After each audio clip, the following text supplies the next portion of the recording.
മക്കളെയും വെച്ച് കടന്നുറങ്ങാൻ പറ്റില്ല. രാത്രിയായ പോലീസ് വന്ന് വീട് മുട്ടുക, ശല്യം ചെയ്യുക. ഇങ്ങനെ പോയാൽ നമുക്ക് ബുദ്ധിമുട്ട് വരും. ഈ പ്രശ്നത്തിന് ശേഷമുള്ള സ്ഥിതി വെച്ചാൽ ഇവിടെ സാധമാണ്, ആൾക്കാരൊന്നുമില്ല. പോലീസിനെ പേടിച്ചിട്ടൊക്കെ മാറിയിരിക്കണം. എല്ലാവരും ഇതിൽ കൂടിയാലൊന്നുമല്ല, കുറച്ച് ആൾക്കാരൊക്കെ ഇതിൽ കൂടാൻ പോയിട്ടുള്ളൂ. അത് സമരത്തിന് പോയതാണ്, കച്ചറക്കൊന്നും പോയതല്ല. അപ്പോൾ നല്ല രീതിയിൽ പന്തലും കെട്ടി സമരത്തിന് ഒടുങ്ങിയപ്പോൾ ലാസ്റ്റ് പോലീസിൻ്റെ ഭാഗത്ത് തന്നെ എന്തോ പ്രശ്നം കൂടെ ഉണ്ടായപ്പോൾ ഇങ്ങനെയൊക്കെ വന്ന്. അപ്പോൾ നമ്മൾ ഇവിടെ ജീവിക്കാൻ പറ്റാത്തൊരു കണ്ടീഷനിലെത്തിന്. ഇവിടെ ശൂന്യമായി നിൽക്കുകയാണ്, ആൾക്കാരൊന്നുമില്ല. വീട്ടിൽ മക്കളെയും വെച്ച് കടന്നുറങ്ങാൻ പറ്റില്ല. രാത്രിയായ പോലീസ് വന്ന് വീട് മുട്ടുക, ശല്യം ചെയ്യുക. ഇങ്ങനെ പോയാൽ നമുക്ക് ബുദ്ധിമുട്ട് വരും. അതുകൊണ്ട് അതിനുള്ള എന്താ വെച്ചാൽ നടപടി എടുക്കുക, അത്രേ നമ്മൾ പറയുള്ളൂ. പിന്നെ വീട്ടിലുള്ളതൊക്കെ സുഖമില്ലാത്തവരാണ്. ഭർത്താവിന് സുഖമില്ല, മക്കൾക്ക് ശ്വാസമുട്ടുകളൊക്കെ ഉണ്ട്. ഇത് പ്രസവട്ട് കാരണം ആ ത്യാഗം വേറെ അനുഭവിച്ചിന്. അതിൻ്റെ ഓർമ്മ ഇപ്പോൾ വീട്ടിൽ ഉറങ്ങാൻ പറ്റാത്ത ബുദ്ധിമുട്ട് വന്നു. അതാണ് നൗഫൽ ജൽസി ഇവിടുത്തെ അവസ്ഥ. ഈ വീടുകളിലൊക്കെ തന്നെ ഈ പോലീസ് അർദ്ധരാത്രിയിലും കയറി വരുന്ന സ്ഥിതിയുണ്ട്. എന്താണ് ഇപ്പോഴത്തെ സ്ഥിതി? ഇപ്പം ഞങ്ങൾ ഇപ്പം ഇന്നലത്തെ മെനയാന്ത് 2-3 ദിവസം രീതി എന്ന് പറഞ്ഞാൽ പോലീസ് പ്രശ്നമാണ്. ഇതിന് മുൻപടി ഞങ്ങൾ 5-6 വർഷമായിട്ട് ഈ സംഭവത്തിൽ നേരിട്ടുകൊണ്ടിരിക്കുക, സമരമായിട്ടും അല്ലാതായിട്ടും. പിന്നെ കലക്ടർക്ക് റിപ്പോർട്ട് കൊടുത്ത്, പിന്നെ മുഖ്യമന്ത്രിക്ക് കൊടുത്ത്, കോടതിക്ക് കൊടുത്ത്, ഇതിനൊന്നും ഒരു അനുകൂലമായ ഒരു സാഹചര്യം നമുക്ക് കിട്ടിയില്ല. അന്ന് പറയുന്നത് നോഞ്ഞേറ്റുകാരാണ് ഈ സമരത്തിൽ പങ്കെടുത്തത്. അതെ, അത് തെറ്റിദ്ധാരണയാണ്. കാരണം പഴയ സമരത്തിൽ ഒരു പോലീസിൻ്റെ ഒരു അടി കിട്ടുന്ന നേരത്ത് അതിന് നേരിട്ടതാണ് അവർ. അതാരാണ് എന്താണെന്ന് നമുക്ക് പറയാൻ പറ്റില്ല. പക്ഷേ ഈ സമര പന്തലിൽ ഞങ്ങൾ നല്ല രീതിയിൽ സമരം നടത്തിക്കൊണ്ടിരിക്കുകയാണ്. അത് ഒരു പ്രശ്നവും ഇന്ന് വരെ ഉണ്ടായിട്ടില്ല. പ്രവർത്തകരായിട്ടുള്ള ആളുകൾ കൂടി നമ്മളോടൊപ്പം ഉണ്ട്.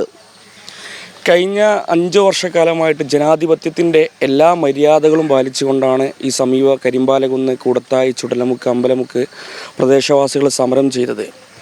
ഇവരെ സംബന്ധിച്ചിടത്തോളം പറയുകയാണെങ്കിൽ ഇവർ മുട്ടാത്ത വാതിലുകളില്ല. പഞ്ചായത്ത് മുതൽ തിരുവനന്തപുരം വരെ, കലക്ടറേറ്റ് വരെ എല്ലാ വാതിലും മുട്ടി തങ്ങളുടെ അവകാശങ്ങൾ അവർക്ക് ശ്വസിക്കാനുള്ള ജീവവായുവിന് വേണ്ടിയിട്ടാണ്, അല്ലെങ്കിൽ ജീവജലത്തിന് വേണ്ടിയിട്ടാണ്. നമുക്കറിയാം, ഈ സറൗണ്ടിങ്ങിൽ 1 മണിക്കൂർ നേരം നിന്നാൽ ഇവിടെ ഉണ്ടാകുന്ന പ്രയാസങ്ങൾ, ഒരു വായു പോലും എടുക്കാനുള്ള അവകാശമില്ല. ഞാനൊരു ക്ലിനിക്ക് നടത്തുന്ന ഒരു വ്യക്തിയാണ് ഈ സമീപ പ്രദേശത്ത് തന്നെ. ഇവിടെ ആളുകൾ വരുന്ന സമയത്ത് മാരകമായ രോഗങ്ങൾ, ത്വക്ക് രോഗങ്ങൾ, അലർജി രോഗങ്ങൾ, ശ്വസിക്കാനുള്ള ആസ്മ സംബന്ധമായ രോഗങ്ങൾ. അപ്പോൾ വളരെ നിങ്ങൾക്ക് തന്നെ എടുത്ത് പരിശോധിച്ചാൽ മനസ്സിലാവും, ഈ ഒരു 5 വർഷത്തിനിടയിൽ ഇവിടുത്തെ രോഗികളുടെ എണ്ണം, അതിൻ്റെ കണക്കെടുത്തു കഴിഞ്ഞാൽ. അപ്പോൾ ഞാൻ മനസ്സിലാക്കുന്നത് അവർക്ക് അവരുടെ അവകാശങ്ങൾക്ക് വേണ്ടിയുള്ള സമരമാണ്. ഇന്നലെ DIGയും അതുപോലെ തന്നെ MP രാജേഷ് മന്ത്രിയൊക്കെ നടത്തിയ പ്രസ്താവന വളരെ പ്രയാസം ഉണ്ടാക്കുന്നതാണ്.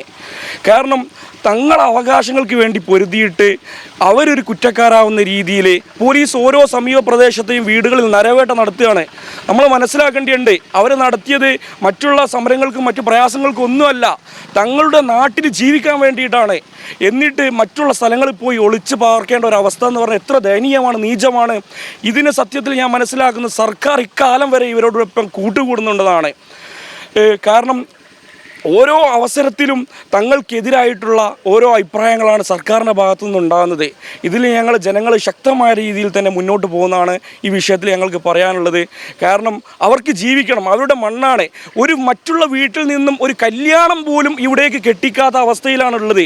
കാരണം അമ്പലമുക്കാണോ അല്ലെ കരിമ്പാലമുക്ക് പ്രദേശമാണോ ഞങ്ങൾക്ക് വേണ്ട, ആ ഒരു അവസ്ഥ പറയുന്ന സമയത്ത് എത്ര പ്രയാസമാണുള്ളത്.